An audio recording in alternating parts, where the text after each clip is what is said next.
Ladies and gentlemen, we want to thank all of you for coming out tonight. I know there's a lot of activities, the county fairs going on, ball games going on, a lot of things that are happening in the county tonight, but we appreciate you being here, appreciate Commissioner being here, and the lead counsel. They'll be talking about the law, what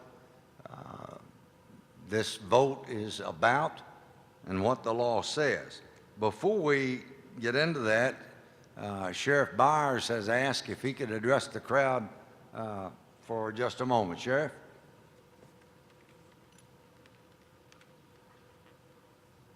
Thank you, Judge. Good evening. A couple of issues I just want to kind of bring to this group because this has been asked several times. As far as me as a public official, me taking a stand one way or the other here. As the sheriff, I sit upon a governing board called the Board of Elections. So just to let the crowd know, it would be unethical for me to take a stand publicly because if there is issues with any election, I sit on that board with myself, a representative from the Republican Party, the Democratic Party, and the county clerk, who's the chair of this board. And we make decisions that come to us. So it would not be fair for me to take a position and make decisions because I don't want to cloud the issue in any way. I don't want to invalidate the vote in any way. So that's been something been floating around that I kind of wanted to get with you guys. That way y'all can spread the word. That's why, me personally, I do not take a position because ethically it would not be right for me to do that. Second issue is, I'm here to ask for your help. My office is getting inundated with calls of signs being stolen, both sides. I know this group is not the group. I'm not saying that in any way. But you guys can help my office by spreading the word and telling the folks out there. Word of mouth travels a long way. We take no position one way or the other in my office. But taking a sign is a crime. I've instructed my men, if they see anything such as that, and they can prove that this is a crime, no questions asked, there will be a penalty and you will be spending the night with Roger Ford. So I would need your help, and like I said, spread the word. We mean business on this. My office is getting flooded with these calls.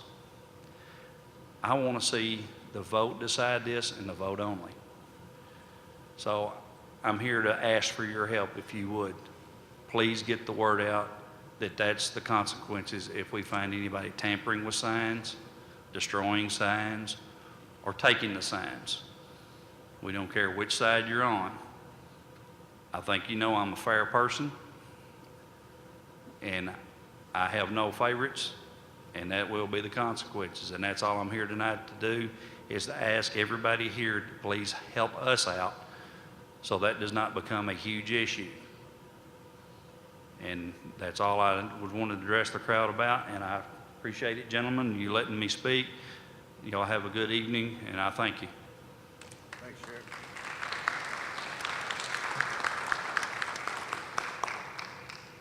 I do know I see Bob Gold, our county commissioner from District 1 here, Martin Johnson, city attorney for the city of Benton.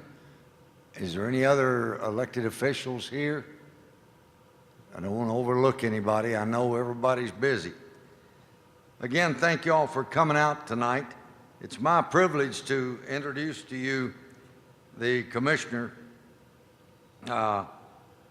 for the Alcoholic Beverage Control Commission for the Commonwealth of Kentucky. Tony has been in law enforcement, I guess, just about all your career, right, Tony? So, Tony was in narcotics with the Lexington Police Department. I'm not going to tell how long ago, but years ago. but Tony is now serving as our commissioner, and I really appreciate they came down this afternoon, spoke in Murray, and agreed to be here with us, and hadn't even had a chance to eat dinner yet. So I'm just appreciate them so much. Would you welcome, please, Tony Daner, our Commissioner of Alcoholic Beverage Control. Thank you, Judge. Thank you all for being here tonight.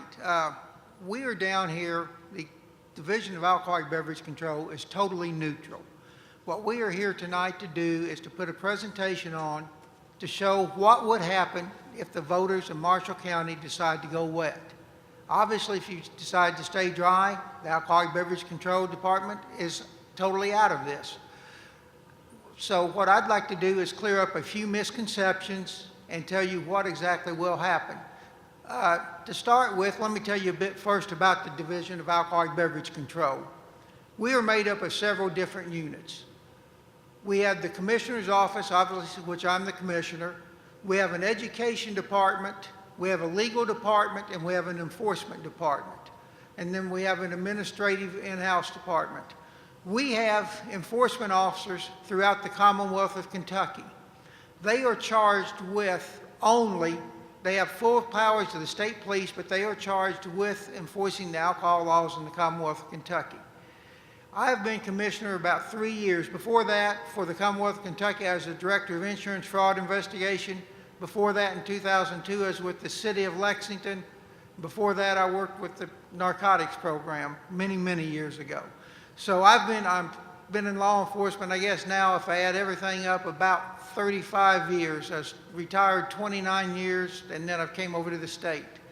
But since I've become commissioner, I take the underage drinking as one of our most important things which enforcement does. Enforcement does a couple of things in that. We have a thing called Operation Zero Tolerance. We actually hire 18 to 20-year-olds to go into establishments to try and purchase alcohol. We have approximately in 2011 a 94% compliance rate. That means out of every 100 checks we get, 94 of them are good. When we get a good check, we actually later on send the establishment a letter telling them that we were in their establishment and that they did not violate the law. If they did violate the law, a couple of things happen immediately. Number one, we cite criminally the clerk who sold the alcohol to the underage person, and they would be cited to the local district court. We also cite them administratively. I sort of wear two hats. Besides Commissioner of Alcoholic Beverage Control, I'm the chairman for the Alcoholic Beverage Control Board. The board is made up of 3 people. Myself as chairman, the Distilled Spirits Administrator, and the Malt Beverage Administrator.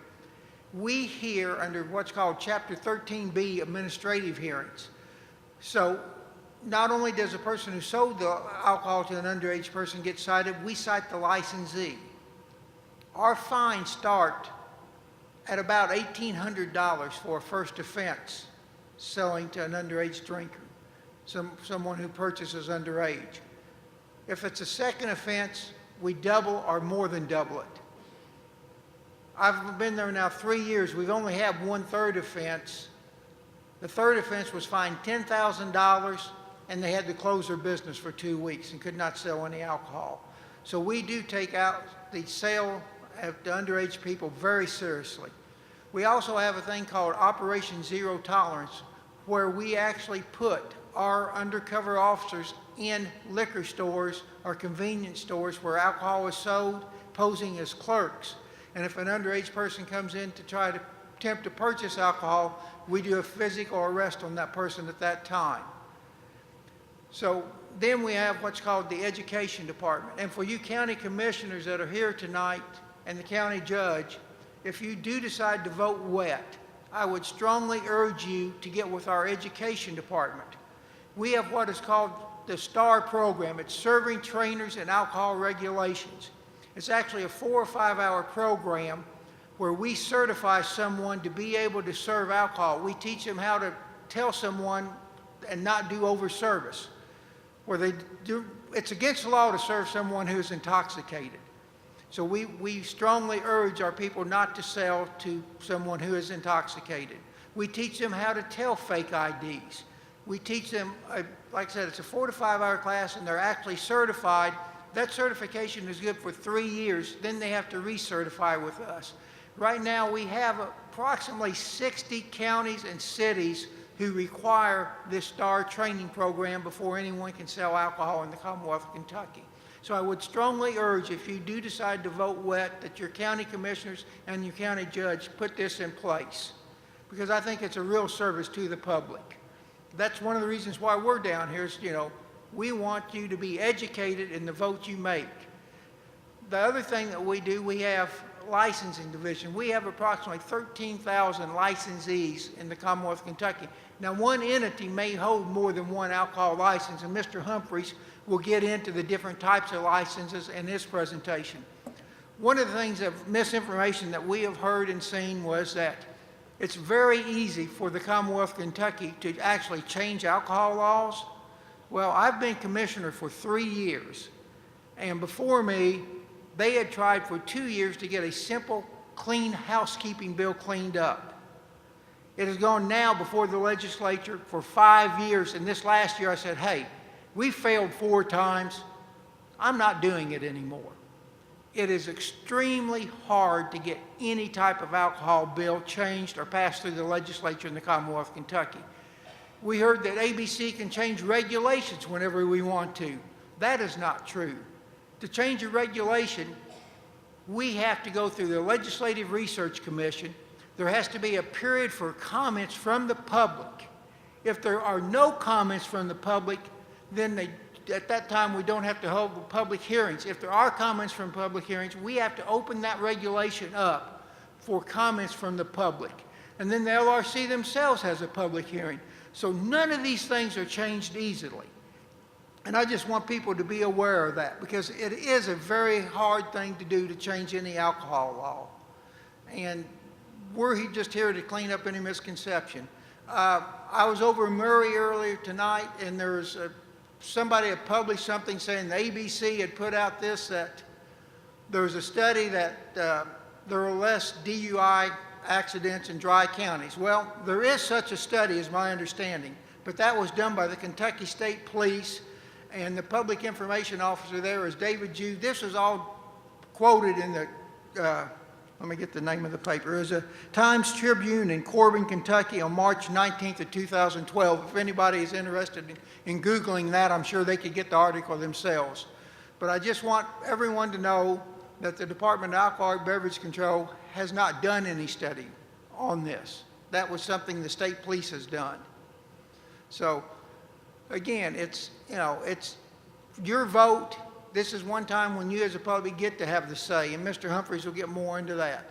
But again, we are just here to clear up any misconceptions. Now, there will be a question and answer period after Mr. Humphreys is done, where I, myself, and Steve will take questions. Now, we are going to take questions that are legal, technical questions about the licensing process if you decide to go wet. We're not here tonight to hear things about morality or hear things, DUI accidents. This is not the proper forum for that.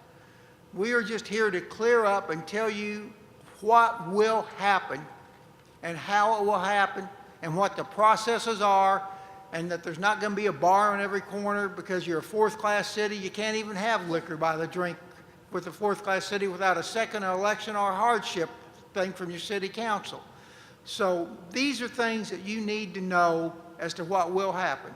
So at this time, I'm going to turn it over to Mr. Humphreys, who will have a PowerPoint presentation. And at the end of that, like I said, if you have some technical legal questions, we'll do our best to answer them. So I want to thank you all for coming tonight, and Mr. Humphreys will put his presentation on. Thank you, Commissioner. Make sure you get the mouse going. Mouse mode, presentation mode. All right, it works.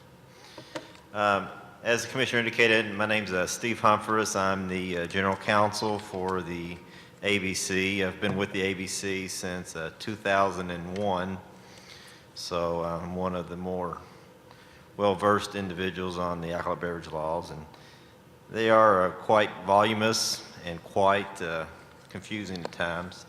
I brought a copy of our book to show you what actually are all the ABC laws.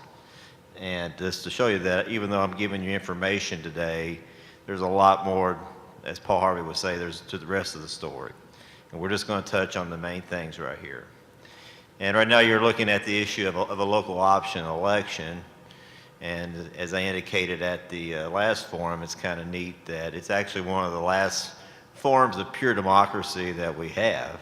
I mean, we're really a republic where we elect someone to go represent us at a governmental body, and they make our decisions for us. But a local option election is a time when the local citizens get to make their own decision. And for that reason, I like local option elections. Which also raises the question of, well, what's the right answer? I mean, if we're going to go, should we go wet or should we go dry? And the answer is whatever y'all decide.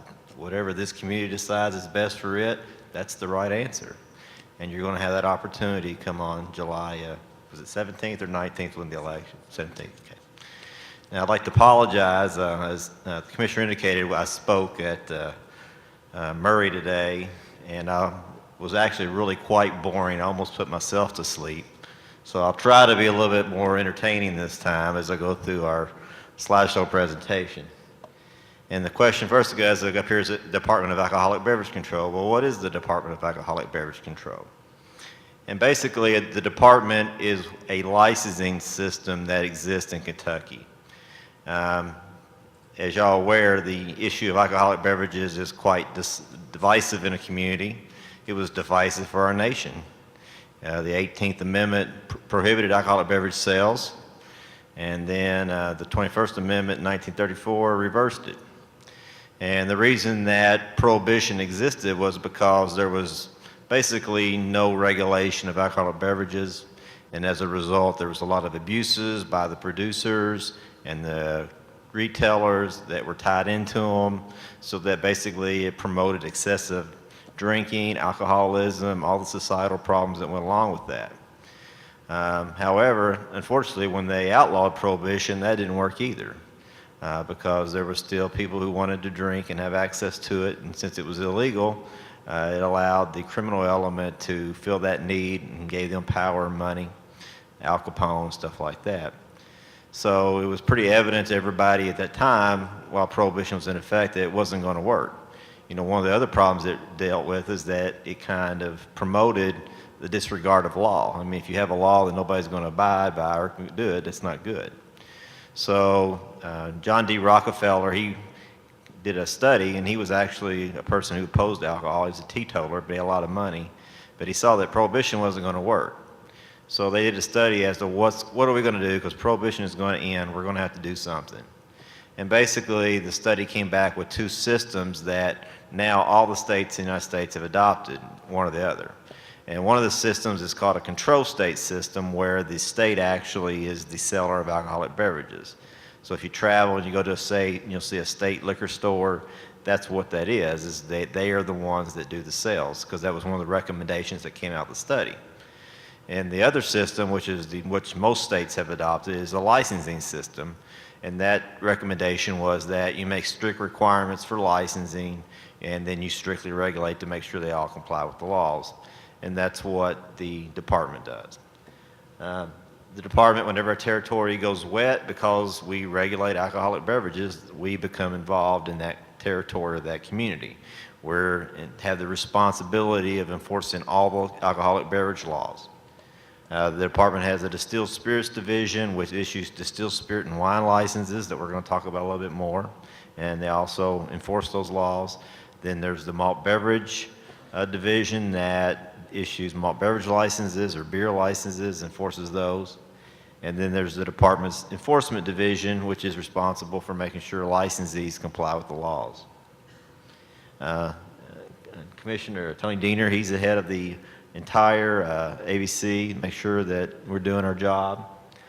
Danny Reed is the distilled spirit administrator. He issues the distilled spirit and wine licenses. Stephanie Stumbo is the malt beverage administrator that issues beer licenses. And then Mike Razor is the enforcement director. In addition to the Department of Alcoholic Beverage Control, there's also a subdivision called the Alcoholic Beverage Control Board. This is a statutorily created agency that has a adjudicatory function, basically to provide due process rights to licensees. As indicated, the department is charged with enforcing the laws, so whenever a licensee is found to have made a violation, the department cites them before the board, and the board has a hearing and determines whether the violation occurred, and if so, they issue the appropriate penalty. The statute also gives the board certain other authorities. One of those is to set quotas on certain license types, and we'll talk about that a little bit more. If a licensee has found to have committed a violation, the board has the authority to fine the licensee, to suspend their licenses, or to revoke their licenses. Now, as the commissioner was talking about, fines and minimum fines are pretty steep. I mean, actually, the most powerful penalty is revocation, because if you don't have a license, you can't sell alcoholic beverages, and that's like the death penalty of ABC administrative law. The board is made up of the chairman, Tony, and also the distilled spirit administrator, Danny Reed, and Stephanie Stumbles, and malt beverage. So they sit on the board in a adjudicatory fashion whenever the enforcement division does cases. Now, the election questions are set in 243-050, and it's going to read, are you in favor of the sale of alcoholic beverages in Marshall County? So the question is, why does it say that? And the answer is, that's because the statute says that's what it's supposed to say. Now, if a election passes, the next question is, well, when are we wet? And 242-200 answers the question. It's 60 days after the date that the county judge executive certifies the election results in the order book. So there's basically a 60-day window where you're not wet, you're still dry, and getting things in order. Now, during that period, most counties or cities that become wet, that's when they began working on ordinances to create local control and local ABC administrators to regulate them. Basically, when a territory goes wet, the department's communicating with the local officials to see where they are and on their ordinances before they start accepting applications and stuff. And normally there's a newspaper article that's put in the newspaper to let everybody know that the department's now accepting applications on certain license types, and then people can start applying. And as we're going to talk about it, since local control is there as well, you got to apply with both the state and local administrators. So we kind of make sure that they're ready to go before we open the floodgates for applications. Now, the types of licenses that are available are KRS 243-030 and 240-040. Those are the state license types. 243-030 deals with distilled spirits and wine licenses. 040 deals with malt beverages. 243-060 lists all the kind of county licenses that the county can issue and the fees that they can charge for those. For counties with a first class or third class city, a yes vote on the referendum permits the issuance of all the license types listed above. However, if a county only has a fourth class city as its largest city, it gets all the licenses except a liquor drink license, and we're going to talk about that a little bit more. These are the main type of licenses that people think about when they go wet. I just told you, the statutory references where they're located. There's like 70 different ones, but a lot of those are like production level, wholesale levels, and they're not applicable. These are the main ones that people think of when you think of going wet. There's a retail liquor package license, a retail liquor drink license, a retail malt beverage license, a restaurant wine by the drink license, a restaurant drink license, a temporary beer license, temporary wine license, and a temporary liquor drink license. Now, there's a test after this is over, and if y'all don't pass, then I'll do it all over again, so pay attention to these different license types. As I indicated, the board has authority to set quotas. That's set in 241-0602, and they have set quotas for two license types, the liquor package license and a liquor drink license. The LP licenses the quotas are set by a regulation. It's 1 per every 2,300, and LD licenses are set at a ratio of 1 per every 2,500. I did a Wikipedia search on Marshall County's population, so I don't know if this is accurate or not. Is it pretty close or, okay. But they said it had like, 30,000. So if you apply that ratio to that population, the board would likely set the LP license quota at 13. LD licenses may only be issued in premises located in counties containing a first, second, or third class city.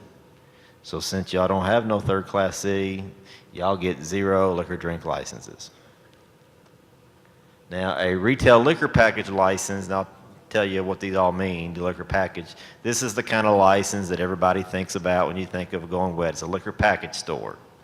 But our laws have differentiated liquor and wine from beer. In order to sell liquor and wine, you have to have a liquor wine license. And the LP license is the license that allows a liquor package holder to sell them by the package. But they also make the requirement that it only allows you to, if you got this, you have to consume the alcohol off premises. You can't drink it there. So this is, like I said, malt beverages. I mean, if you want to sell malt beverages, you also got to get a beer license. And again, these are quota licenses. LP licenses cannot be issued to grocery stores or convenience stores. However, the law allows a grocery store to create another separate premises from its main grocery store, where they'll have a little, they'll wall up a portion of the premises that have its own separate entrance, so you can't actually get to it from the inside of the grocery store. And I'm just explaining that sometimes you'll see like a Kroger, and it's got liquor in the front, but actually it's a separate building, a separate premises, because you can't get into it. And the reason they do that is this because of this law. You can't have a grocery store where you got a bunch of aisles of grocery, then an aisle with liquor and wine. You actually have to purposely want to go into the liquor package store section. LP licenses generally can only be issued in a place that's got an incorporated city. So that means you just can't stick it, out in the county automatically. There's certain requirements that have to be met. So they can be located automatically in an incorporated city. If you want to put them in the county, then you've got to meet this requirement. Outside the city limits. You've got to be able to serve substantial aggregations of the population that wouldn't otherwise have reasonable access to a licensed vendor. And the premises have to be used exclusively for distilled spirits and wine by the package, meaning that you can't have dual purposes. You got to be a liquor store only. The only exception to that is that you can be a drugstore and a liquor package store. But that kind of goes back to the history of alcohol. It used to be a part of a drugstore, inventory back in the old days anyway. Now, the retail liquor drink license it's the opposite of a liquor package license. It's the one that allows you to drink liquor and wine on the premises.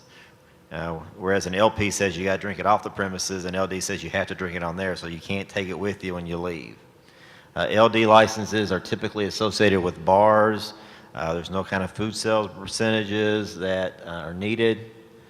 These are quota licenses. You got to get a separate beer license if you want to sell beer. The only other person who would want an LD license, and we'll talk about a little bit, are like really small restaurants. There's what's called a restaurant drink license that requires you to have 100 tables and chairs. So some small places that don't have seating for that big, they would want to get an LD. A restaurant would want to get an LD license because they can't meet the seating requirement. But generally, the only people that get these kind of licenses are bars and small restaurants. But like I said, since I don't have a fourth-class city, you don't get these.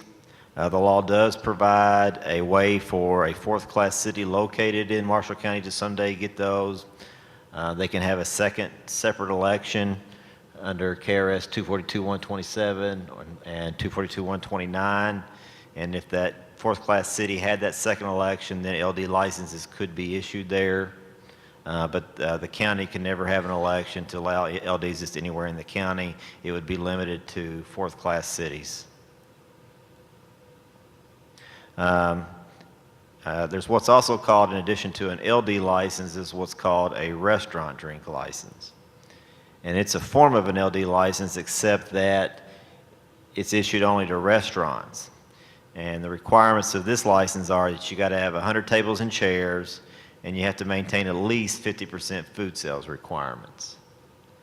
Now, because Marshall County has a fourth-class city, they are allowed to permit these type of licenses, but they actually have to create an ordinance to permit them first. You don't automatically get them. The county would have to create a fourth class, would have to create a ordinance allowing for RD licenses, and then once that ordinance existed, then RD licenses could be issued in the county. But if that ordinance doesn't exist, you don't get any RD licenses either. The statutes also permit a fourth-class city. They could do it as well. So once the county goes wet, a fourth-class city could do an ordinances to permit RDs in that city. And again, RD licenses are not quota licenses. Now, next thing we got is what's called a restaurant wine license. And I know they all sound similar, but it's a little bit different. Restaurant wine license only allows wine sales by the drink at the restaurant. It also requires 50% food sales, but it only requires you to have 50 tables and chairs. They're similar to the RD licenses. They're not a quota license, and they're immediately available. You don't need an ordinance or anything. They would be immediately available if you became wet.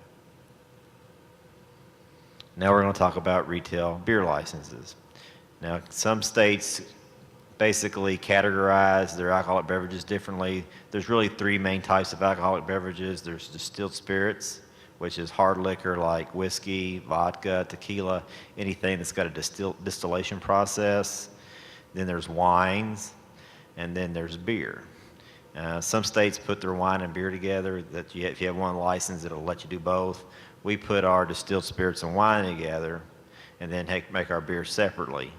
And again, that kind of resulted from the study that came out of Rockefeller. They've said that one of the problems about prohibition was that you treated all alcoholic beverages the same, but since beer's got a lesser alcohol content, it shouldn't have the exact same restrictions as some of the higher liquor. So Kentucky law kind of recognizes that, and they create a separate license for beer, which is a retail beer license. So when we talk about the liquor package store, they've got to get this beer license too. If there's a restaurant that gets a restaurant drink license, they got to get a beer license too if they want to sell beer. They're non-quota licenses. And one of the differences from beer licenses from the liquor licenses is that there's only one kind of beer license. The holder of a beer license can sell it by the package or by the drink. So some businesses don't sell it by the drink, like Kroger or convenience stores. They only sell it by the package. But it's the same beer license that a restaurant would have that only sells it by the drink. And really, it's the business model or what they want to permit on their premises that determines whether they sell it by the package or by the drink. There's certain restrictions about the holder of a retail malt beverage license. The legislature didn't want you to be able to sell gasoline and beer. That's your only two things. They didn't think that was a good combination. So if you're going to be a convenience store, you have to maintain at least $5,000 worth of food inventory if you sell gas in order to get a beer license. And again, this is just repeating that there's only one kind of beer license as opposed to distilled spirits and wine. And if you got a beer license, you can't sell wine and distilled spirits on that license. And vice versa, if you got the distilled spirits license, it doesn't allow you to sell beer. You got to have the right kind of license of each kind. Now, the next kind of license that basically exists are temporary licenses. And these are kind of licenses. There's what's called a temporary beer, temporary wine, temporary liquor. These are for like special events that happen in the community, like a fair, festival. They're only for short duration, usually a week. And they permit the appropriate kind of alcohol sales or whatever the license is. They're not quota licenses because the biggest cities, fourth-class city, you wouldn't get liquor temporary because there's no temporary liquor allowed in the county. All right, so the next thing we're talking about is like the application process. So you say, you go with, well, who can get a license? What's the process, and how does the local responsibilities go with that? There's lots of different regulations and different rules about who can be qualified. We're just going to talk about the big ones. Individuals who can hold a license, a person can hold a license, a partnership can, a corporation, LLC, any artificially recognized entity can hold the license. In order to get a license, there are certain mandatory disqualifications. Means that if the application comes before administrator and they don't meet certain requirements, the administrator has no discretion at all to give the license. He has to deny it. Like in one of those is they don't fully comply with the statutes, if they don't comply with the city or county administrator's laws, if they've done any act for which revocation would be authorized, or if they've made any false application, facts, all those would be mandatory reasons to deny it. He would have to deny it. Now, some of the statutory disqualifications that exist are a person can't be convicted of a felony within 5 years. They can't be convicted of a controlled substance violation for use or trafficking controlled substance within 2 years. Can't be convicted of alcoholic beverage conviction within 2 years. Can't be under 21 years of age. You have to be a U.S. citizen, and you have to be a resident of the state. In addition to mandatory disqualification, the statutes also provide discretion to the administrators to deny a license even though they might meet all the statutory qualifications. And again, this is kind of a special privilege that exists just because of the nature of alcoholic beverages. The courts that recognize that there's kind of a twilight zone that sometimes, you might or you might not want to give them a license. So they leave that to the discretion of the administrators to determine whether they think that there's reasons in the public interest why they shouldn't get the license. So they basically give them the right to deny the license if they believe that the public interest is served by not doing so. Some of the reasons are set forth in 243, 240 subsection 2 about things that they can consider public sentiment in the area. There's already a number of licensed outlets in the area, the potential future growth, the type of area involved. That would be like somebody wanting to put a application in for a residential neighborhood, and all the people in the neighborhood don't want it. They protest, and it's not the right kind of neighborhood for that. The administrator could deny a application for that reason. Like we've denied a application, somebody wanted to put in I think it was a liquor package store besides a daycare center. Administrators thought that was a bad idea, so they said no and denied it. This is the discretion that gives the administrators the ability to do that. Anybody who wants to apply for a license must also publish a notice of intent to apply for a license. That way everybody in the community knows who's wanting to get a license. And they actually have to apply they have to put the notice in the paper before they can actually apply. And they got to do it at least once before they apply. The information that's required to be in the notice, they have to put their name and the address of the person who's applying. Actually, if it's a corporation, they have to list who the managers and owners are. They got to put the specific location where they're wanting to get a license, and what kind of license they want.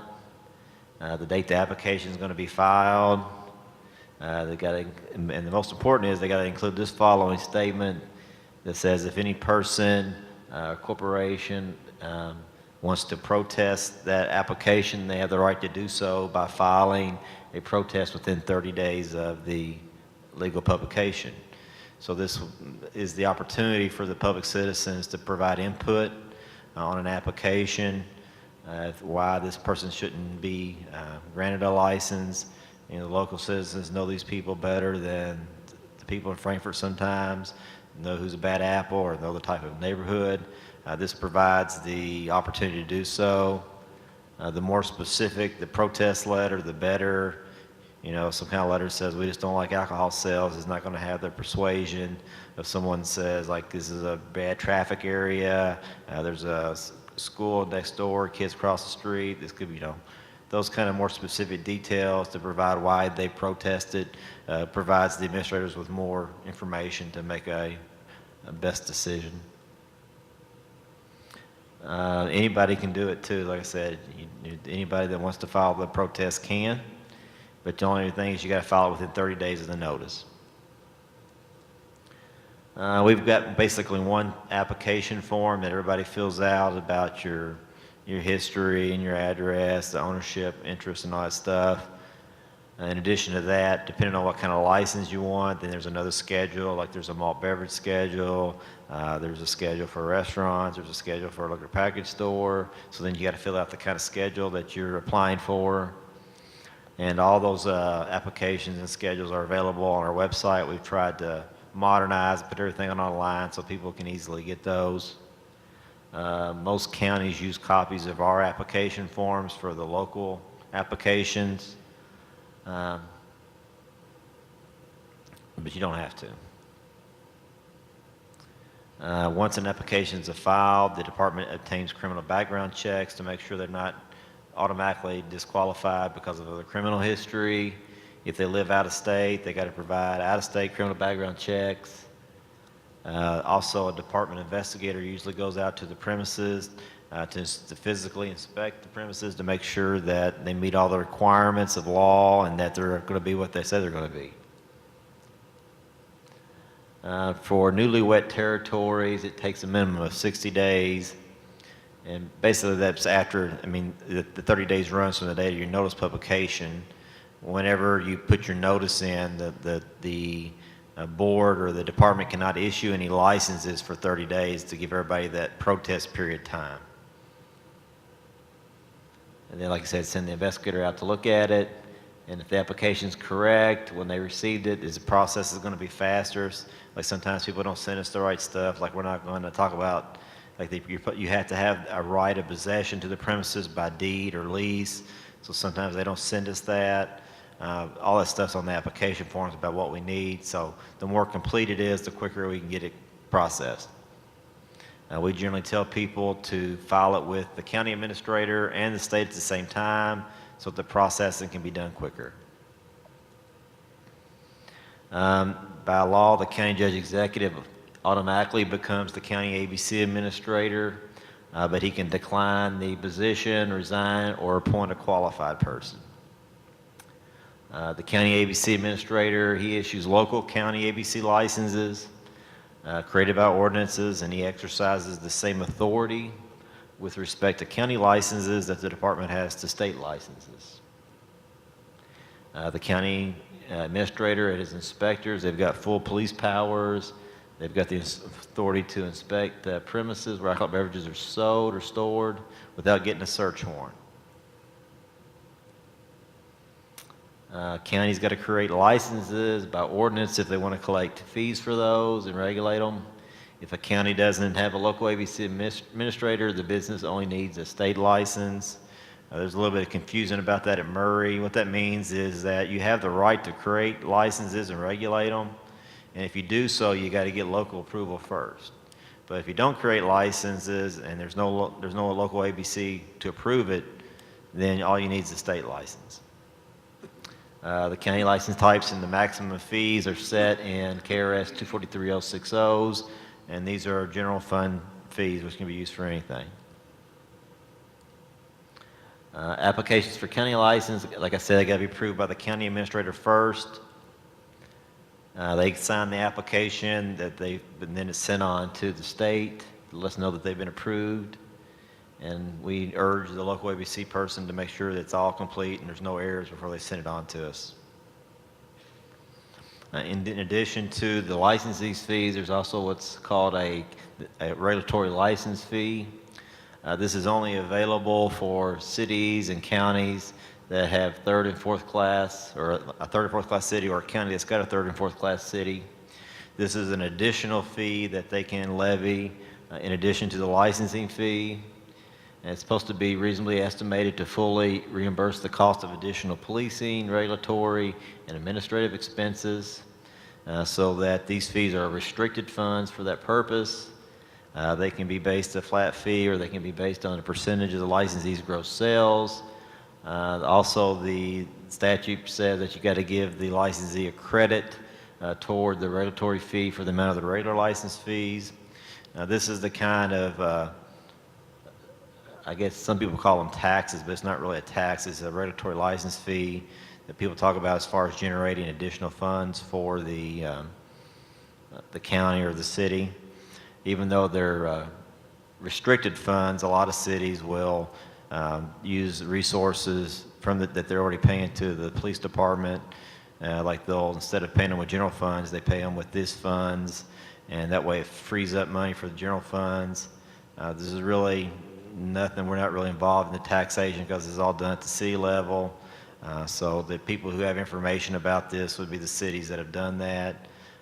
E-Town, Danville, they've recently went wet, so they would be better revenues, be better sources about the type of revenue that they've been able to do and how they've allocated funds from general to restricted funds and balancing that all out. In addition to be able to do license fees and regulatory license fees, they can also modify the hours of sale and permit Sunday sales. The state law says that sales can only happen from 6 to midnight, and there's no Sunday sales. So that's what happens when a territory goes wet. The county or the cities can modify those hours. They have the permission to do so, but if they don't, then that's what the hours of sale are. A lot of county ordinances will mirror statutory provisions to provide them with the ability to enforce locally, licensees to make sure that they comply with the laws. They require mandatory server training that the commissioner was talking about so that everybody who sells alcohol has been properly trained. They can also strictly regulate adult entertainment. However, counties cannot make their own quota.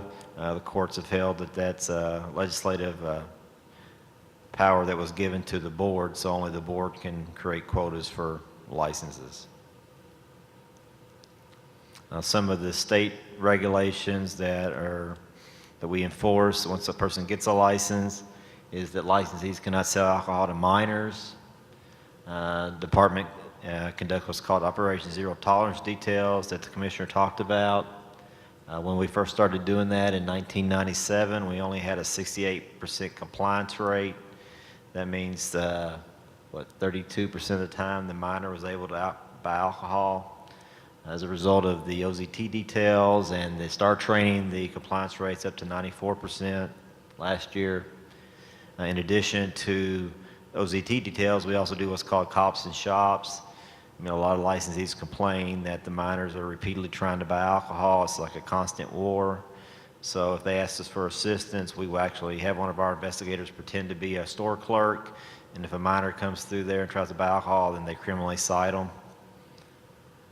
In addition to those minor rules, minors cannot be on any premises where alcoholic beverages are sold by the drink. There's a few exceptions set forth in the statute, like restaurants and hotels. But if one of the exceptions doesn't apply, minors are not allowed to be any place where alcohol is sold by the drink.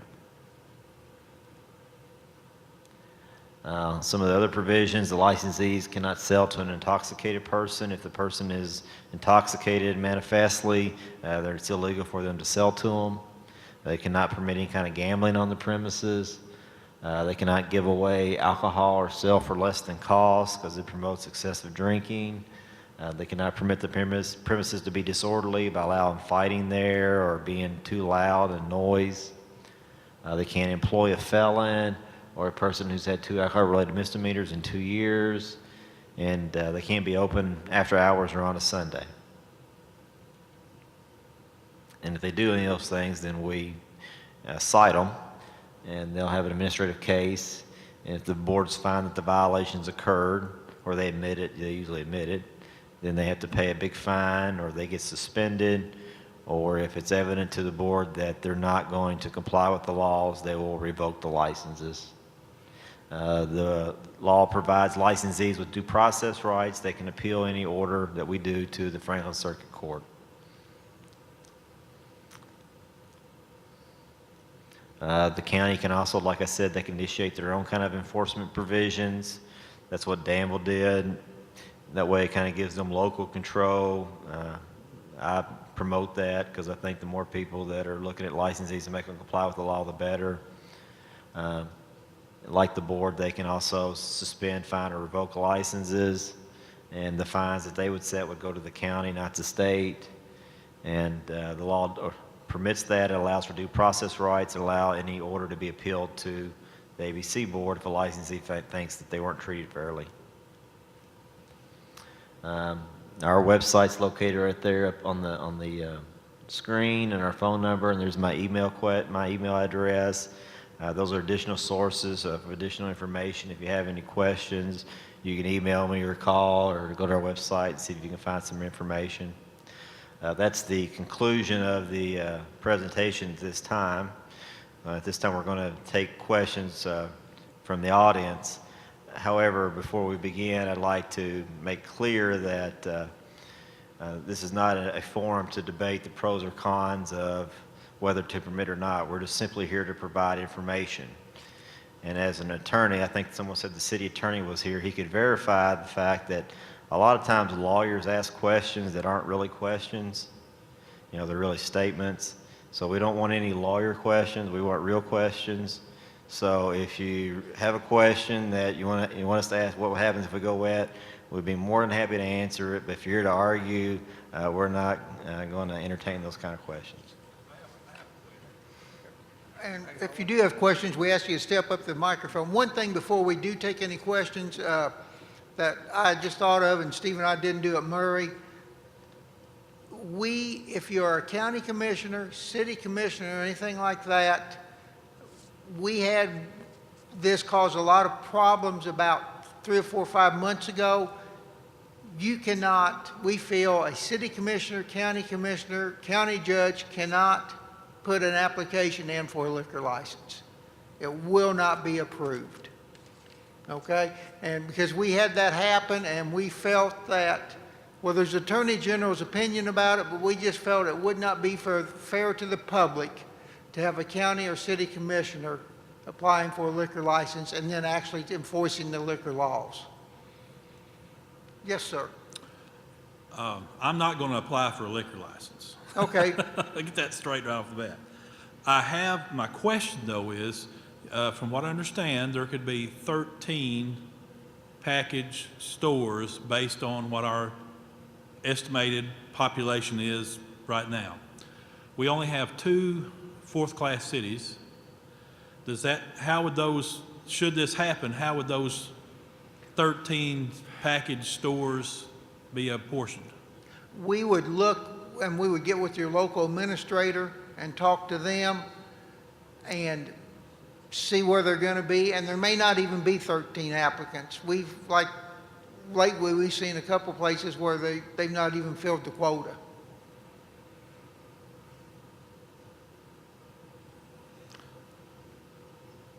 Okay, on the temporary license, where that you could have a festival or something that's, I understand, a 30-day Right. length of period of time, is that just for the malt beverages and wine? And can that be, and do you have the same reporting requirements for that you do with a restaurant that has the 100 capacity? I mean, how does that work? You know, if you're going to, I mean, how do you don't have seating capacity for these festivals, so if it's held in a park or somewhere, or a public gathering, how is reporting done for that, and how does that work? Well, as I indicated, because the county does not have a third-class city, they don't get liquor by the drink. So therefore, since liquor by the drink is not available anywhere in the county, a temporary liquor by the drink would be inconsistent with the type of territory it is, so we will not issue a temporary liquor drink license. Now, a restaurant wine license is automatically available without an ordinance by the election, so the department will issue a restaurant wine license if someone requests it, or a temporary wine license for an event. There is no reporting requirement associated with that type of license type. And again, since beer sales are allowed once it goes wet, a temporary beer license would be issued as well. So that those licenses that could potentially be available for festivals and events would be temporary wine and temporary beer. Correct. Thank you. So anybody, would you step up to the microphone, please, sir? That way they wanted everybody to be able to hear the questions. Thank you, gentlemen, for coming. My one question is, are minors permitted in package sales stores? The answer is no unless they're accompanied by an adult. Thank you. Yes, ma'am, would you come down, please?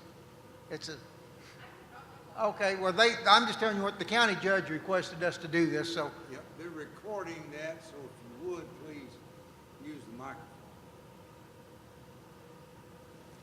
They can hear me and you, Lonnie. If you have a question, you may want to make your way down to the microphone so that you can be next. Yes, ma'am. I was wondering what the process is for licensing if someone is going to build a business or they're going to retrofit a building. Do you apply for the license first, even though you don't have the building for them to go inspect? Yes, because you would then tell us what you were planning to do, and then we would look at that. Okay, that was it. Thank you.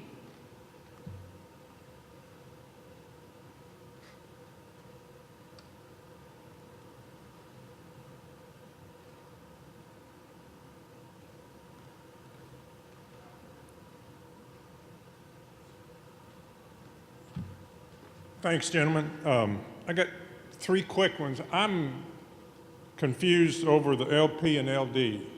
One's 12 or 13, Okay, based on Liquor population. package means it's a package store where you only buy by the Right, no, package. I know the Okay. difference, but can you have 13 of one and 12 of the other, so that's a total of 25? No, you cannot have any LD license in the county, sir, because you only have a 4th-class city, I see, and you would have to have a second election to do that. for the LD. Yes, in the Okay. city.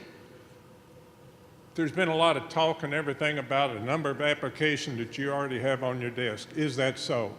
Absolutely not. Well, I figured that was right when you said you couldn't submit it without, No, and we hear this every time. We were at one place and they told us, oh, you all have already made your decisions, who's going to get a license? And I said, well, we haven't even had an application. How can we make a decision? right? And I would also add that Kroger has not been guaranteed one, Rite Aid is not guaranteed one. That's another one. Walmart or anybody? No, like that? absolutely not, sir. Okay. You mentioned corporations could own, and LDDs can own a license. Who would you serve papers on? Is there a person? How do you You investigate would have a corp- registered agent for that LLC. So the registered agent, you do the background check on just that person? Oh, or- no. On an LLC, anybody that owns has over 10% in it, we're going to do a background check on. So that's all stockholders then? Yeah, If they to own 10%. up to 10% of the Yeah, ownership? 10%, Steve? Was it 5? It's 10%. Yeah, it's 10%, yeah. For the major orders. Yeah. Okay, thank you. And they do have to put their name in the newspaper. They would have to also put their name in the newspaper. You know, we don't go with hidden ownership.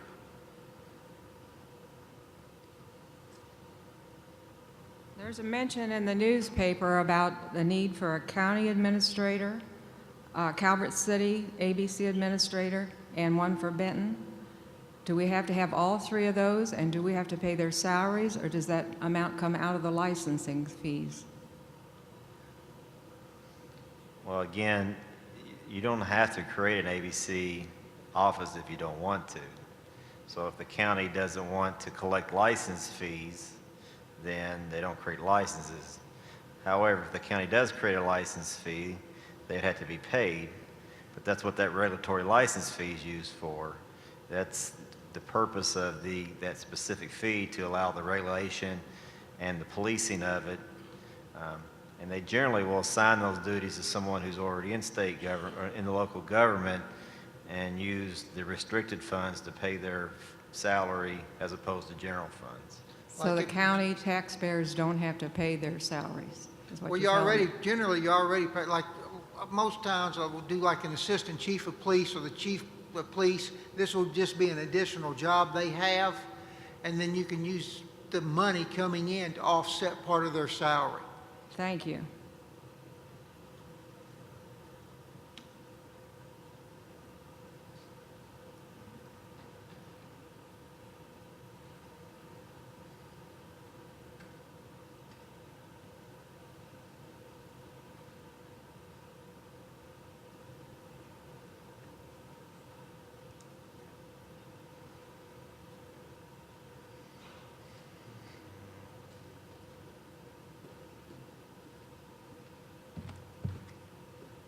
Commissioner, I'm interested to know what bill and what you found disturbing about that bill that needed to be cleaned up if you tried to get it changed for 5 years and was There's a unable lot to of do different so. house, the ABC rules, as one Supreme Court judge said, are very confusing and convoluted.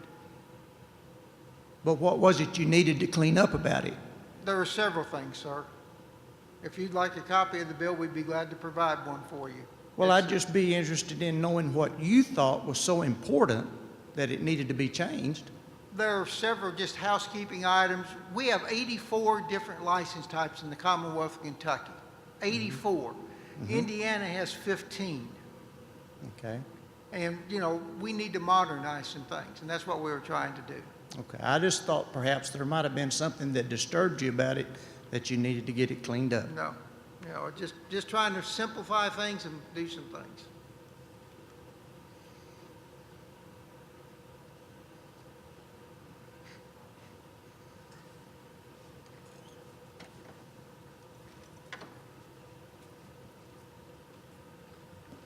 I just wanted to ask a question on the, I'm a little fuzzy on it. Say you've got a resort area and we're right at 2,300, you know, for the area. So the way I read the law, you could only have one package store in that area? No, sir. It's one per 2,300 of the population. Okay, so Okay, like if you got a subdivision over here with 1,500 people in it, they probably don't want a liquor store in their Right, subdivision. right. Okay? Now, and if you got a downtown area with 800 people in it, Right. we'll say, or 1,000, they may say, hey, we wouldn't mind having 2 liquor stores, one on each end of the town. Okay, so they can submit even though that there might only be 500 or 600, 800 there then? So- Right, yes, okay, sir. Okay, thank you. Any other questions, folks?